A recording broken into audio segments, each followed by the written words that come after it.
so now we're moving over to video number 2, because I just want to talk to you about another article I've come across critiquing the strengths-based approach, and this one is called Back to Basics, a critique of a strengths-based perspective in social work. And this is an older article, so quite old, from January of 2011, the Journal of Contemporary Human Sciences, ResearchGate. It might be old, but it's still relevant. So I'm just going to go through some of the points it raises where it critiques the strengths-based approach. By the way, the strengths-based approach is used in social care, but it's also being used more widely in society as well, not just in social care, but in education and in work contexts as well. It seems to be quite in vogue at the moment. So, the strengths-based approach expresses a relentless optimism about people's capacity to overcome adversity. That's kind of what I was saying about in the other video, this toxic positivity, this sort of like unbalanced idea that people can overcome adversity and anything is possible, when that's not realistic. It can actually cause more harm than good, like mental health problems and things. Like a bit like me being in denial in my teenage years, that unfortunately meant my mental health problems worsened because I didn't acknowledge the extent of my difficulties and I didn't reach out to get support in time. And because I was like thinking, oh, I can overcome them, and I, in a sense, I had internalised toxic positivity by thinking that I could overcome them, and maybe it would actually be better for me not to have bothered to go to university. I'm not saying going to university was a bad thing. Like, I did learn stuff from going to university, but at the same time, I do sort of feel that maybe actually, if I kind of understood the extent of my difficulties more, I could have like focused on other things that were more worthwhile, like focusing on my mental health and things. Because I have a degree, but it's not like I can use it because I can't work. So yeah.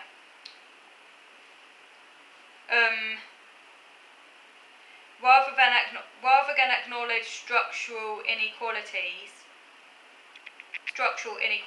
it advances solutions situated in individual lifestyle changes rather than structural change.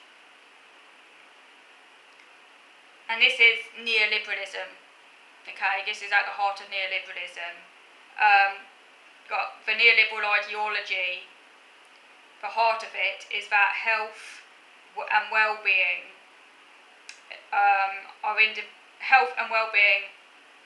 it sees health and well-being as individual responsibility, down to the individual. Its political agenda, as the article says, its political agenda of self-responsibility comes dangerously close to the political project of the conservative New Right, which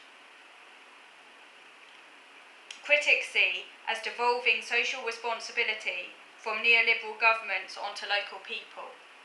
Exactly it. That's what's happening in social work right now. I have witnessed it firsthand, directly.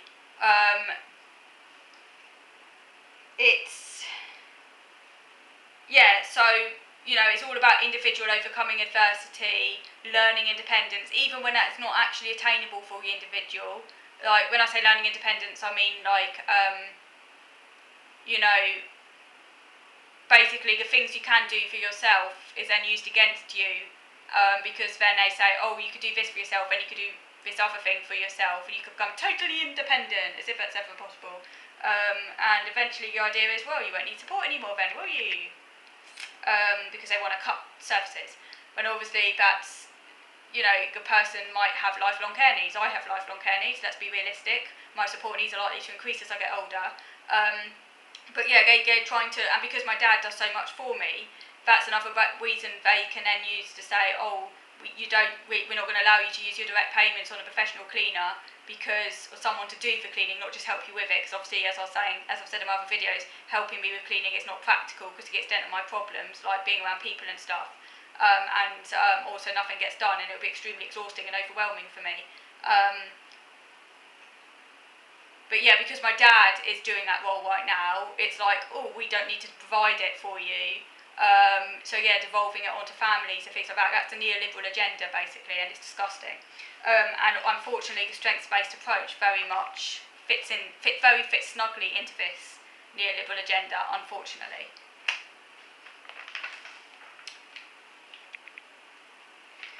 Now, there does seem to be a kind of discrepancy between the theory and the practice of the strengths-based approach. In theory, the strengths-based approach sounds quite progressive, and I suppose if it was used by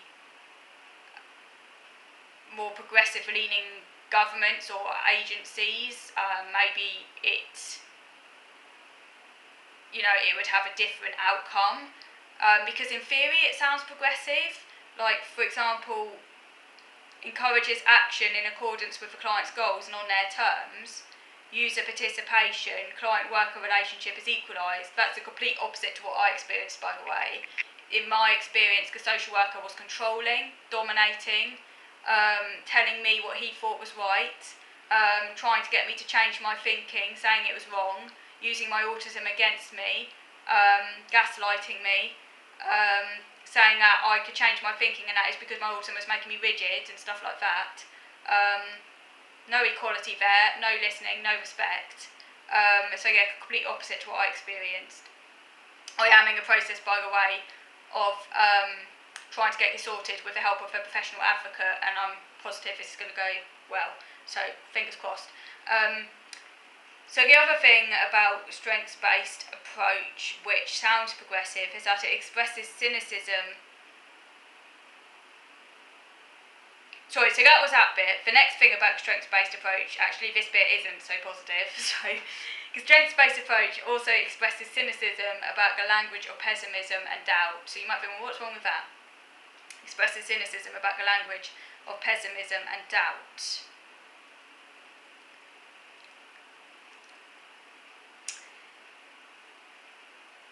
And focuses on those interpretations of reality that help people change or surmount difficulties.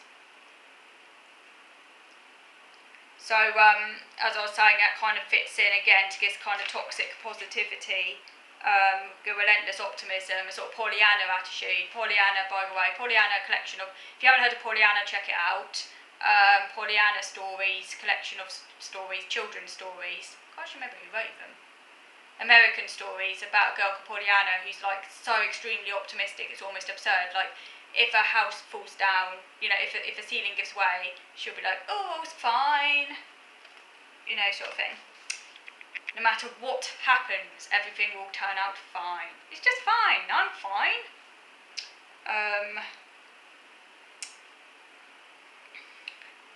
It's like, that's what it is.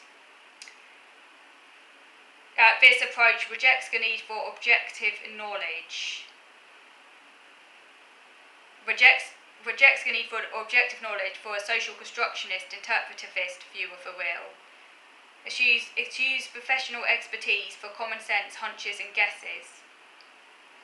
So in my experience, this happened where the social worker ignored written reports that were written by experts, like trained experts in autism, highlighting my difficulties. He actively ignored them. He claimed he'd read them, but seriously, I don't know how he could read them and still come to the conclusion I don't need a professional cleaner. So he ignored the written reports by experts, and he also seemed to interpret my needs as he liked. So I feel that this is a postmodern denial of truth. And it is postmodernism. I remember studying postmodernism at university, and I remember one of the lecturers said that we live in a postmodern condition, sort of thing, and we do. And unfortunately, postmodernism seems to be very much a creed of a neoliberal right. I feel it's very much aligned with right-wing ideology, and it's quite dangerous. It's ignoring objectivity, ignoring expertise, ignoring professionalism, ignoring science.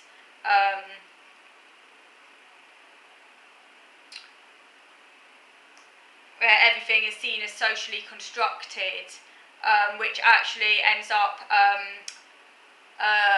benefiting those who are most privileged, ignoring the base, ignoring materiality, ignoring embodied truths.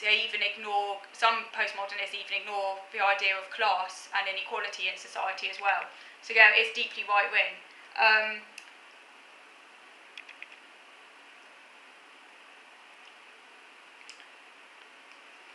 So in theory, the strengths-based approach is that though the client's word is believed, the therapist's obligation is to steer clients in the direction of their strengths. So that sounds very top-down, doesn't it? steering them. You've got to, it's like, who are these social workers? Government agents or something?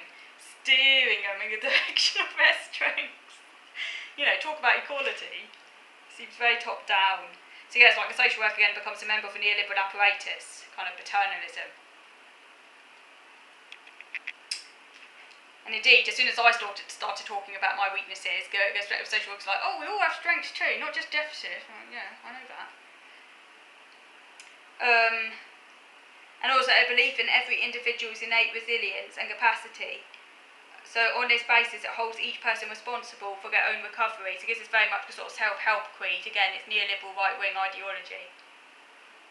But in reality, there is an unequal controlling relationship. Professional doubt strips problems of their context. That's exactly what happened to me.